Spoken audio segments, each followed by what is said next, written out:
இன்றே டவுன்லோட் செய்து உங்கள் ஃபேவரட் ஷோக்களை என்ஜாய் பண்ணுங்க. திரு வந்துட்டான், உள்ள வரட்டும். இன்னைக்கு என்ன ஆனாலும் நான் திருக்கிட்ட கேட்க தான் போறேன்.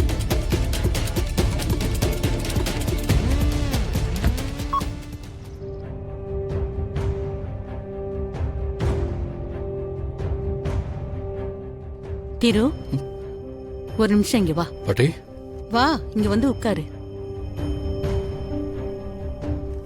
என்ன பாட்டி? நீ வர்றதுக்கு தான் நான் வெயிட் பண்ணிட்டு இருந்தேன்பா. உன்கிட்ட ஒரு முக்கியமான விஷயம் பேசணும். என்ன பாட்டி, என்ன விஷயம்?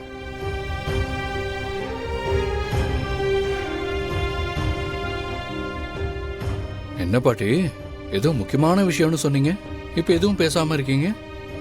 சொல்லுங்க பாட்டி. திரு, உனக்கும் காஞ்சனா மக ஸ்ரீக்கும் கல்யாணம் பண்ணணும்னு நாங்க பெரியவங்க எல்லாம் சேர்ந்து முடிவு பண்ணிருக்கோம்.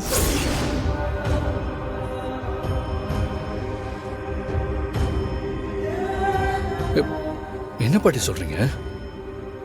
யாரை கேட்டு இந்த முடிவு எடுத்தீங்க? என்ன திரு இப்படி பேசுற? யாரு கேட்கணும்? ஏன் நான் இந்த முடிவை எடுக்க கூடாதா? பாட்டி, இது ஏன் லைஃப் பாட்டி. யாரை கல்யாணம் பண்ணணும்னு நான் தானே முடிவு எடுக்கணும். நீங்க என்கிட்ட ஒரு வார்த்தை கூட கேட்காம எப்படி இப்படி ஒரு முடிவு எடுத்தீங்க?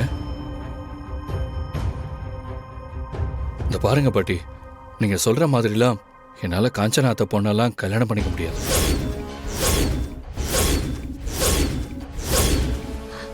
என்ன திரு இப்படி பேசுற? இத்தனை வருஷம் வராத காஞ்சனா நீ போய் கூப்பிட்டதும் தான் வந்தா. இப்ப நம்ம வீட்டோட சம்பந்தம் வச்சுக்க ஆசைப்படுறா. நானும் அதுக்கு வாக்கு கொடுத்துட்டேன். பாட்டி, நானும் ஒரு பொண்ணுக்கு வாக்கு கொடுத்திருக்கேன்.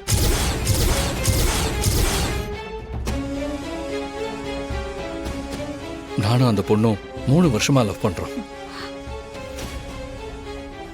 அதுக்கான டைம் வரும்போது இத பத்தி பேசலான்னு இருந்தேன். இப்ப நீங்க எல்லாம் இந்த முடிவு எடுத்ததுக்கு அப்புறம் இத சொல்றதை தவிர எனக்கு வேற வழி தெரியல. என்ன திரு நீ இப்படி சொல்ற? நீ உங்க அப்பா மாதிரி பண்ண மாட்டேன்னு நான் நம்பினேன்.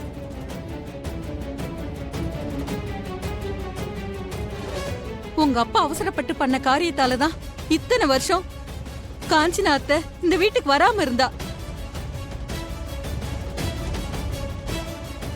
இத பாரு திரு, நான் சொல்றத கேளு.